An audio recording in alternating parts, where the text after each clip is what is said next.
लोग किसके बारे में बात करेंगे? अवतल लेंस से अपवर्तन की क्रिया के बारे में बात करेंगे। तो अवतल लेंस का संरचनात्मक रूप इस रूप में होता है, यानी इसका बीच का, अवतल लेंस का बीच का भाग धंसा हुआ और किनारे का भाग क्या रहता है? मोटा। किनारे का बीच का भाग पतला और किनारे का भाग मोटा। अब यदि हम लोग अवतल लेंस से अपवर्तन की क्रिया को प्रदर्शित करना चाहेंगे तो उसमें हमें क्या दिखता है? अवतल लेंस में हमें प्रिज्म की संरचना दिखती है कि अवतल लेंस भी क्या है? प्रिज्म का टुकड़ा है ना, प्रिज्म के टुकड़े का समूह। तो हम देख रहे हैं कि ना कि ऊपर का भाग भी प्रिज्म की तरह और नीचे का भाग प्रिज्म की तरह, लेकिन बीच का भाग कैसा है?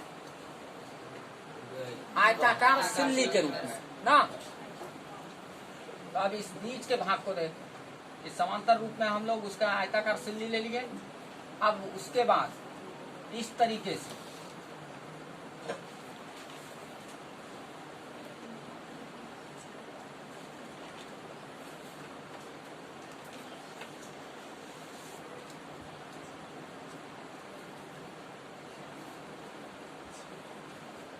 ऐसे करके दिखाएंगे तो आप देख, ये लगभग प्रिज्म की तरह दिख रहा है, ऊपर का भाग और नीचे का भाग।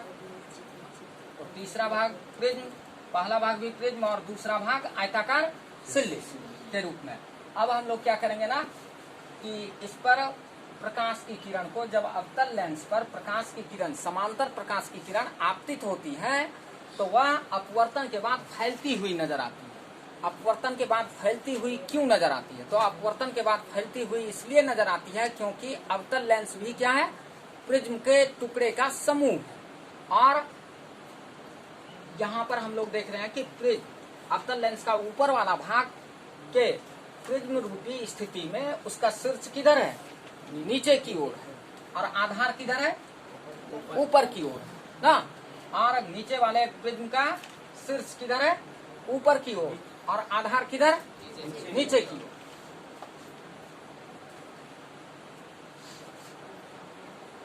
तो अब देख, हम लोग इसी चित्र पर क्या करेंगे? समांतर प्रकाश की किरण को आपतित करवाएंगे।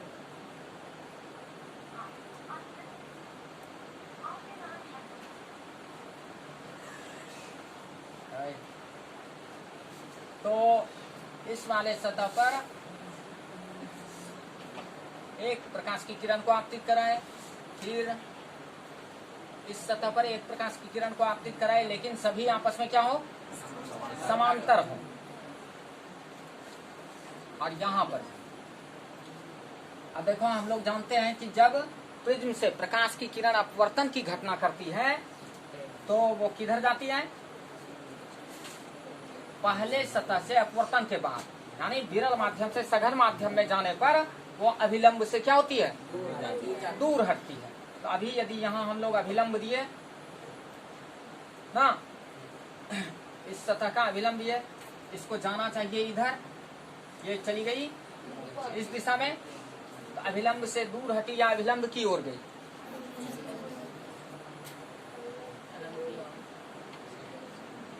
अभिलंब से दूर हटी, ये इस तरफ से काउंट होगा ना अपवर्तन की घटना। ये आपतित, लंब के साथ आपतित किरण, और अपवर्तित किरण, अपवर्तन का कोण किधर?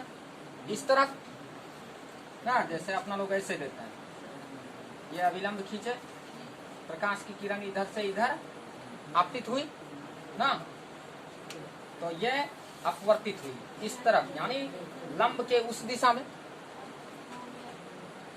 कोणीय मान, तो लंब यानी लंब के साथ, ये अपवर्तन की घटना को व्यक्त करने के समय तो अपवर्तन हुआ कि प्रकाश विरल माध्यम से कहाँ गई? सघन माध्यम में जैसे गई तो अभिलंब की ओर मुड़ गई ना, कि अभिलंब से दूर हट गई, अभिलंब की ओर मुड़ गई। पहला नियम क्या पढ़ते हैं कि जब प्रकाश की किरण विरल माध्यम से सघन माध्यम में जाती है तो अभिलंब की ओर मुड़ जाती है। तो अभी हम लोग इधर जो बात कर रहे थे कि इधर ये कोणीय मान गलत होगा कि सही होगा? ये कोणीय मान गलत होगा ना, कि इस तरफ ना, ये हमारा प्रिज्म का क्या है? सतह, और प्रकाश की किरण इस सतह पर हम लोग लंब कहाँ डाले, इस स्थान पर डाले। तो अब ये प्रकाश की किरण सीधी जाती इस तरफ, लेकिन अपवर्तन की घटना हो रही है, तो ये अभिलंब की ओर क्या होगी, मुड़ जाएगी। तो ये इतना नहीं, इस रूप में अभिलंब की ओर मुड़ गई, यानी आधार की ओर मुड़ी, अभिलंब की ओर भी मुड़ी और आधार की ओर भी मुड़ती हुई दिखी। तो अब यहाँ भी क्या हो रहा है, अपवर्तन की वही घटना हो रही है, और ये भी प्रिज्म के समान है। तो प्रकाश किरण क्या होगी, अपवर्तित होकर के यदि इस सतह पर हम लोग क्या करें, लंब खींचे ना,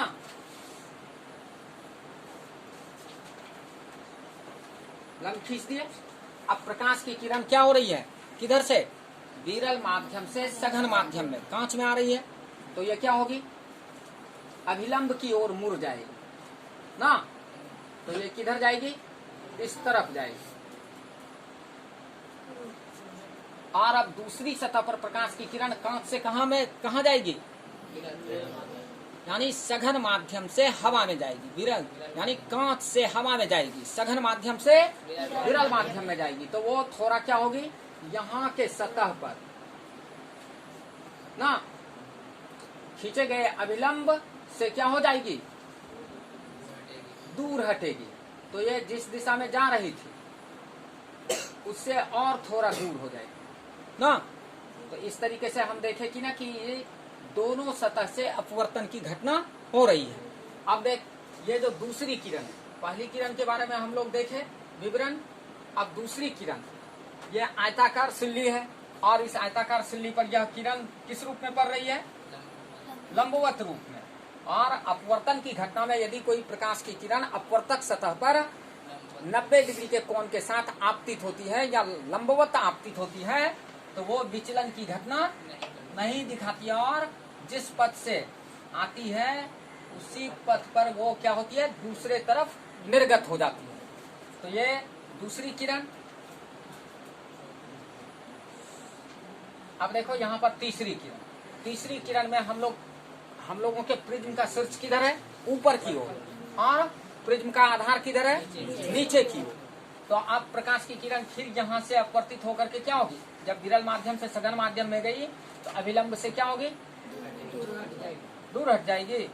अभिलंब की ओर जब प्रकाश की किरण विरल माध्यम से सघन माध्यम में जाती है तो अभिलंब की ओर मुड़ जाएगी ना।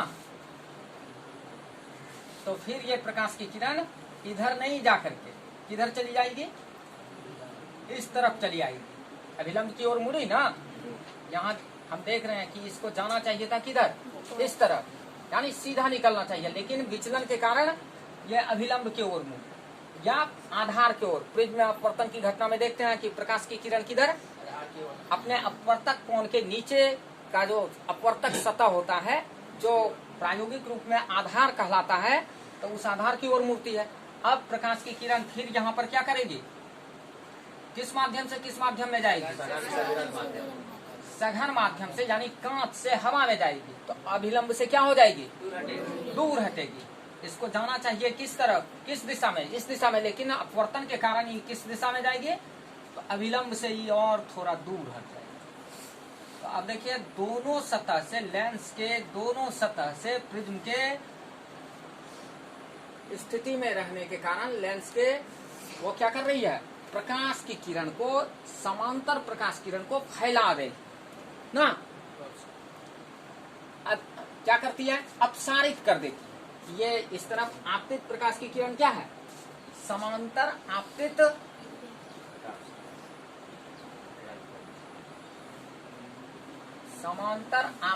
प्रकाश किरण।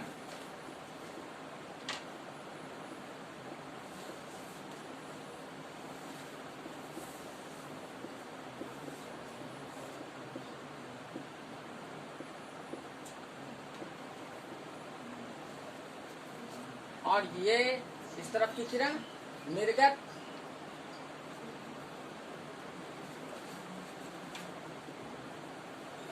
अपवर्तित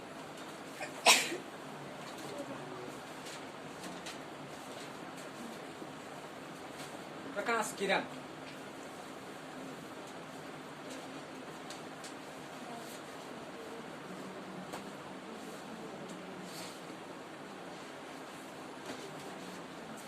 प्रकाश किरण किस रूप में है? अपसारी रूप में ना। इस तरफ यानी आपतित स्थिति में वो एक दूसरे के क्या थे?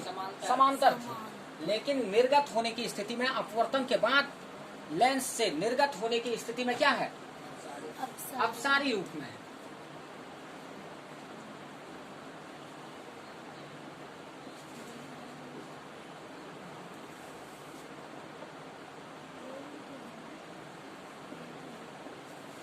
तो इस तरीके से हम मान सकते हैं कि अवतल लेंस भी क्या है? प्रिज्म के टुकड़े का समूह है। समूह।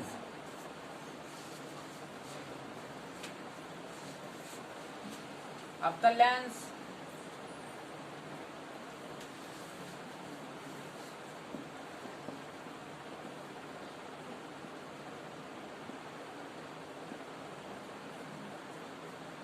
प्रिज्म के टुकड़े का समूह होता है ना।